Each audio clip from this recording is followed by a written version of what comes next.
নিয়ামতপুরে একতা ক্লাবের সাইনবোর্ডে বিএনপির নেতাদের ছবি ছেঁড়ার অভিযোগ। মোহাম্মদ রুহুল আমিন শেখের তথ্যচিত্রে বিস্তারিত।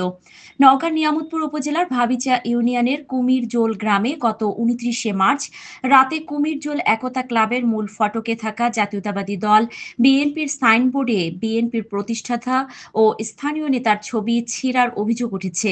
এই ঘটনায় একই গ্রামের বাসিন্দা ওয়ার্ড যুবলীগের সভাপতি আমিরুল ইসলাম, আতাউর রহমান, শরীফুল ইসলাম, আলম, দুলাল হোসেন ও আব্দুর রাজ্জাকের নামে থানায় একটি অভিযোগ দায়ের করেন কুমিরজোল একতা ক্লাবের সভাপতি নূর আলম।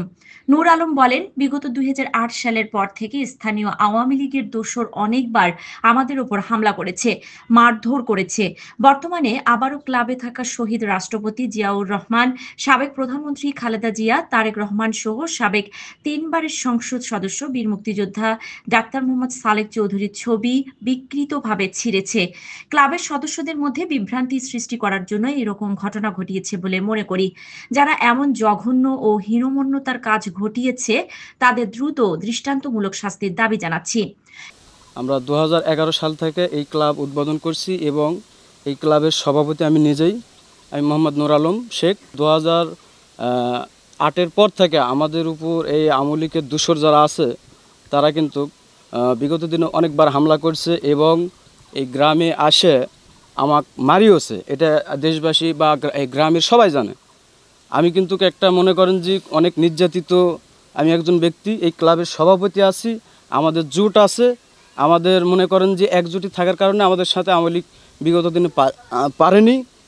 এখন আসে মনে করেন যে আবারও আমাদের এই কুমিরজোল ক্লাবে এই যে ম্যাডামের ছবি, তারেক জিয়ার ছবি, শহীদ প্রেসিডেন্ট জিয়াউর রহমানের ছবি এবং সাবেক এমপির ছবি, ওনারা অতর্কিত হামলা, এই হামলাটা করছে যে এটা আমাদের ভিতরে একটা বিভ্রান্তি করার জন্য।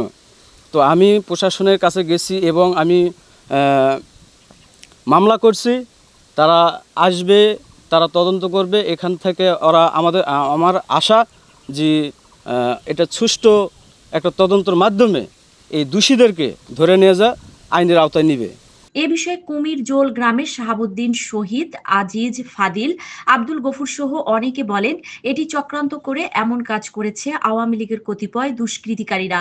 এমন কাজ আর যেন করতে না পারে বা সাহস না পায়, এ কারণে তাদের আইনের আওতায় এনে দৃষ্টান্তমূলক শাস্তির দাবি জানাচ্ছি। এটা ৮-এর বেলা করছে, বুঝছেন? ৮-এর বেলা কাটিছে। আর আগে যে ইলেকশন হলো ওটা আমাকে ওই মিটারগুলো বাইরে ভেঙেছে। ওই পায়ের পা তুলে গন্ডগোল করার চেষ্টা করে, কিন্তু এইরকম নির্যাতনের মধ্যে আমাকে ফেলেছেন। এটা আমরা সুষ্ঠু বিচার চাই। এই যে ক্লাব ঘরে ব্যানার টাঙানো হয়েছে, এই ব্যানারটা আইতের বেলা কাটিছে, কিন্তু আইতের বেলা কাটিছে কিন্তু ওরাই তো ব্যানার টাঙ্গায়, কিন্তু আমরা তো কাটি না। কিন্তু ব্যানারটা কেন কাটা হলো? তো এই ব্যানার কাটার জন্য আমরা সুষ্ঠু বিচার আমরা চাই। কিন্তু এই ব্যানারটা কাটিছে আওয়ামী লীগ পার্টি, কিন্তু কে বা কাটছে কে না কাটছে এটা তো আমরা বলতে পারছি না। যে কাটুক তার সুষ্ঠু বিচার, তার শাস্তি যেন আমরা চাই বা পাই, জনগণ যেন পাই। এই যে আওয়ামী লীগের যে গন্ডারা, যে পান্ডারা এইসব অকারণ করেছে তাদের আমি দৃষ্টান্তমূলক পুলিশ প্রশাসনের কাছ থেকে আমি বিচার চাই। অভিযুক্ত আমিরুল বলেন, আমি ক্লাবের ছবি ছেঁড়ার বিষয়ে কিছু জানি না, তাছাড়া আমার সাথে এর কোনো সম্পৃক্ততা নেই। আমার নাম মোহাম্মদ আমিরুল ইসলাম। বিষয়টা আমি কিছু জানি না। এই বিষয়ে আমরা আমাদের উপর যে অভিযোগটা নিয়ে আসছে সম্পূর্ণটাই মিথ্যা। আমরা কখনো এই ধরনের অশ্লীল কাজ আমরা করিনি, করতে ইচ্ছুক নয় বা করবো না। আমরা ইতিপূর্বেও কোনোদিন করিনি, আজও অবধি এই কাজটিও আমরা করি নাই। থানা ভারপ্রাপ্ত কর্মকর্তা হাবিবুর রহমান বলেন, কুমিরজোল একতা ক্লাবের সাইনবোর্ড ছেঁড়ার বিষয়ে একটি অভিযোগ পেয়েছি। তদন্ত সাপেক্ষে এর প্রয়োজনীয় ব্যবস্থা গ্রহণ করা হবে।